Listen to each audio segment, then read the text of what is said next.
முதல் வகுப்பு பருவம் 1 EVS. இதில் என்னை பற்றி பாடத்தில் முதல்ல நம்ம என் உலகம் பார்த்தோம். அடுத்து இப்போ நம்ம பார்க்குறது என் நலம்.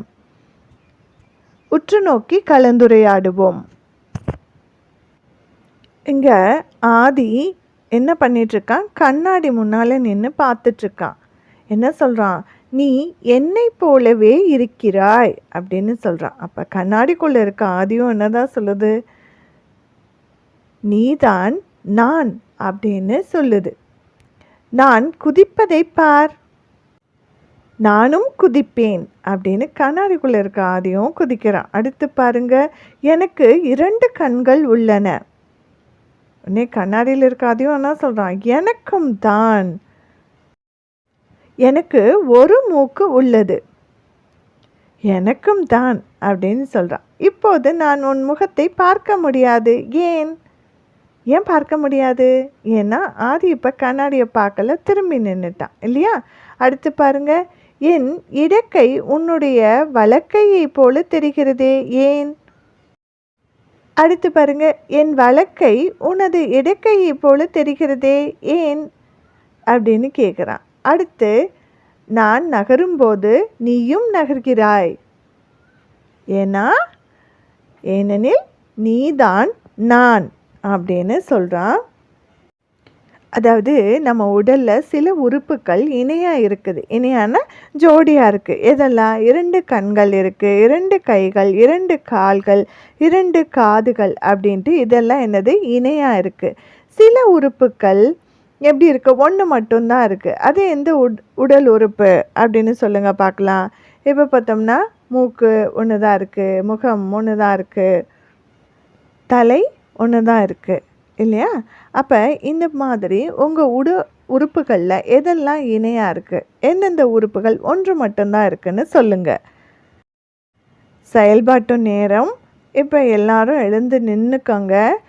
உங்களுடைய வலக்கையை உயர்த்துங்கள், வலது கையை தூக்குங்க. அடுத்து உங்களுடைய கண்களை மூடுங்க.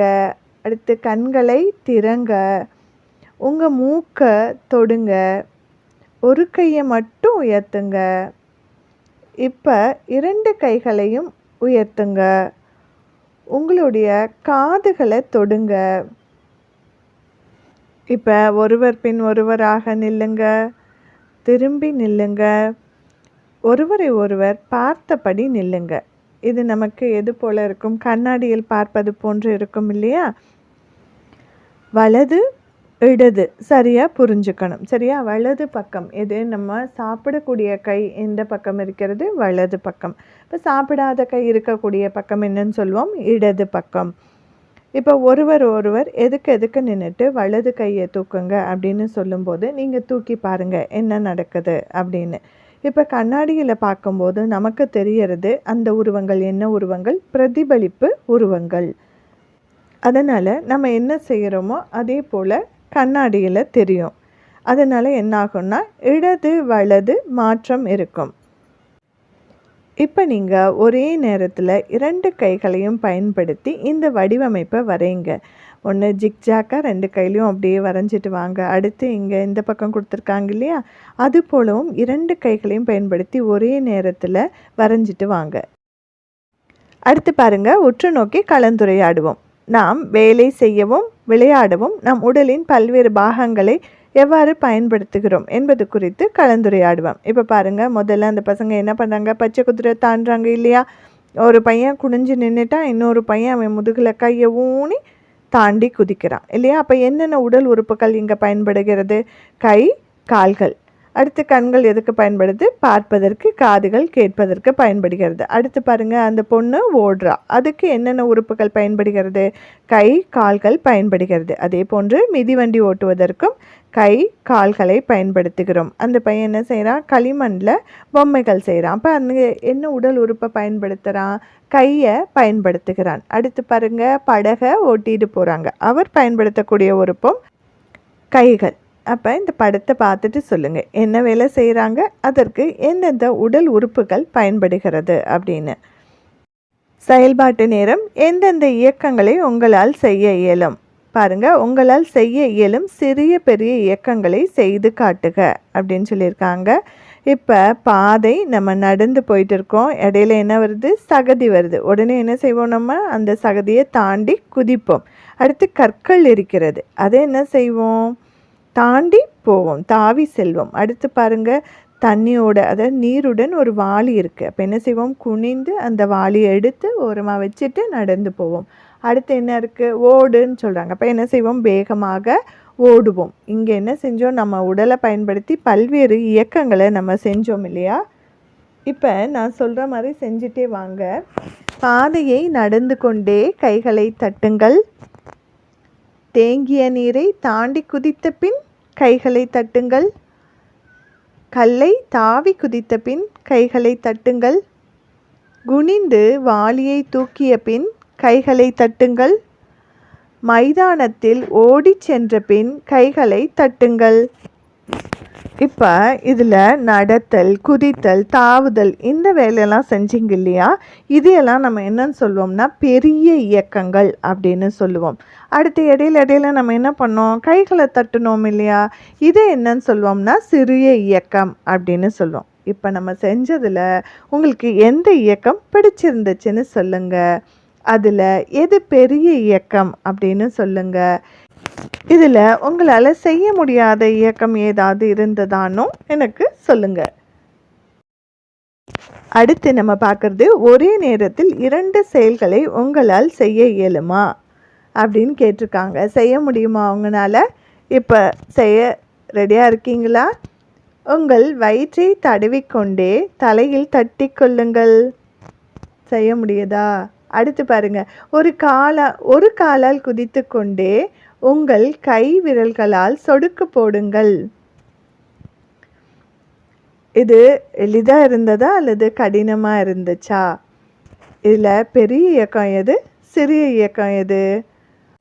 முதல்ல என்ன பார்த்தோம்? உங்கள் வயிற்றை தடவிக்கொண்டே தலையில் தட்டி கொள்ளுங்கள் பார்த்தோமா? அப்போ வயிற்றை தடவுறது என்ன இயக்கம்? சிறிய இயக்கம். தலையில் தட்டி கொள்ளுங்கள்ங்கிறது பெரிய இயக்கம். அடுத்து பாருங்கள், ஒரு காலால் குதித்து கொண்டே உங்கள் கைவிரல்களால் சொடுக்கு போடுங்கள்னு சொன்னேன்னா, அப்போ காலால் குதிக்கிறது பெரிய இயக்கம், சொடுக்கு போடுறது சின்ன இயக்கம். இப்போ உங்களுக்கு புரிஞ்சிருச்சா? பெரிய இயக்கம் எது, சிறிய இயக்கம் எது அப்படின்னு?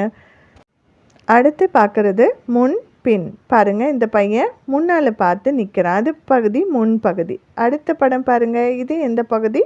பின் பகுதி. அப்போ முன் பின் நமக்கு தெரியுது. வலது இடது, வலது பக்கம் எது, இடது பக்கம் எது? நான் தான் ஈஸியாக கண்டுபிடிக்க சொல்லி கொடுத்தேன். சாப்பிட்ற கை நம்ம எந்த கையால் சாப்பிடுவோம்? வலது கை. அப்போ அந்த பக்கம் வலது. சாப்பிடாத கை இருக்கிற பக்கம் இடது. அப்போ எது வலது இடது அப்படின்னு புரிஞ்சுக்கோங்க. அடுத்ததாக மேல் கீழ். நம்ம தலை மேல் பகுதியில் இருக்குது, பாதம் கீழ் பகுதியில் இருக்குது. நம்மளுடைய இடுப்பு பகுதி, வயிற்று பகுதியெல்லாம் எங்கே இருக்குது? நடுவில் இருக்குது. இப்போ இதெல்லாம் உங்களுக்கு தெரியணும். அதற்கு ஒரு செயல்பாட்டை செய்வோமா? உங்கள் தலையை தொட்டவாறே ஓர் அடி முன்னால் குதிக்கவும். குதிச்சிட்டிங்களா? அடுத்து பின்னால் குதித்து கைகளை தட்டவும். செஞ்சிட்டிங்களா? அடுத்து பாருங்கள், வலது பக்கம் நகர்ந்து உங்கள் வலது கையை உயர்த்தவும். சரியாக பண்ணிட்டீங்களா? வலது பக்கம் எதுன்னு?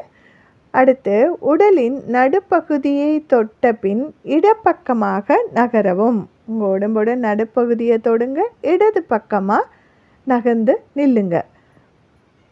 செய்து கற்போம். ஒவ்வொரு குழந்தையும் அணிந்துள்ள பொருட்களை வட்டமிடுக. பாருங்க, ஜான், அடுத்து கீதா, அடுத்து அப்துல், இவங்கெல்லாம் என்ன அணிஞ்சிருக்காங்க, என்ன நிறம், அதை பார்த்துக்காங்க. அந்த பொருட்களை சரியாக வட்டமிடுங்கள். முதல்ல பாருங்க, அப்துல் முன்னால். முன்னால் என்ன நிற டை வந்து அவன் போட்டிருக்கான்? சரிதான், அதற்கு வட்டமிடுவோம். அடுத்து ஜான் பாருங்க, ஜான் முன்னால் வந்து என்ன நிற அந்த டை போட்டிருக்கான் அப்படின்னு கண்டுபிடிச்சிட்டிங்களா? அடுத்து கீதா, கண்டுபிடித்து விட்டீர்கள் தானே? வட்டமிடுங்கள். அடுத்து பின்னால். அவங்களுக்கு பின்னால் எல்லாரும் என்ன மாட்டியிருக்காங்க? பேகு, பை வந்து மாட்டியிருக்காங்க இல்லையா? அப்போ பின்னால் எந்த நிறத்தில் இருக்குது அப்படின்னு அப்துலுக்கும் ஜானிற்கும் கீதாவிற்கும் சரியாக வட்டமிடுவோம். அடுத்து பாருங்கள் நடுவில் பெல்ட் போட்டிருக்காங்க இல்லையா, அது என்ன நிறம் அப்படின்னு பாருங்கள். அப்துல்லோடைய நடுவில், கீதாவின் நடுவில், ஜானின் நடுவில். அடுத்து மேலே என்ன போட்டிருக்காங்க எல்லாரும், தொப்பி, அது என்ன நிறம் என்று சரியாக கவனித்து வட்டமிடுவோம். அடுத்து பாருங்கள் கீழே என்ன இருக்குது, ஷூ இருக்குது. காலில் என்ன போட்டிருக்காங்க, ஷூ போட்டிருக்காங்க. அது என்ன நிறம் அப்படின்னு பாருங்கள், சரியாக வட்டமிடுங்கள். அடுத்ததா 5 விரல்கள்.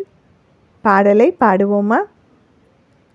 பழத்தை காட்டும் பெருவிரல், சுட்டி காட்டும் சுட்டு விரல், விரல்களில் உயர்ந்தது நடுவிரல், மோதிரம் அணிய மோதிர விரல், விரல்களில் சிறியது சுண்டு விரல், ஐவிரல் சேர்ந்தால் பலமே, இணைந்தே அற்புதங்கள் செய்வோமே. அடுத்ததா உங்கள் உள்ளங்கையை வரைந்து வண்ணமிடுக. அங்கே புத்தகத்தில் அங்கே கொடுத்துருக்கக்கூடிய இடத்துல உங்கள் கையை வச்சு அப்படியே வரைங்க. வரைஞ்சிட்டு உங்களுக்கு பிடிச்ச மாதிரி வண்ணம் தீட்டுங்கள். உதாரணத்திற்கு அவங்க ஒரு கை வரைஞ்சி வண்ணம் தீட்டியிருக்காங்க, நீங்கள் உங்கள் கையை வரைஞ்சி வண்ணம் தீட்டுங்க.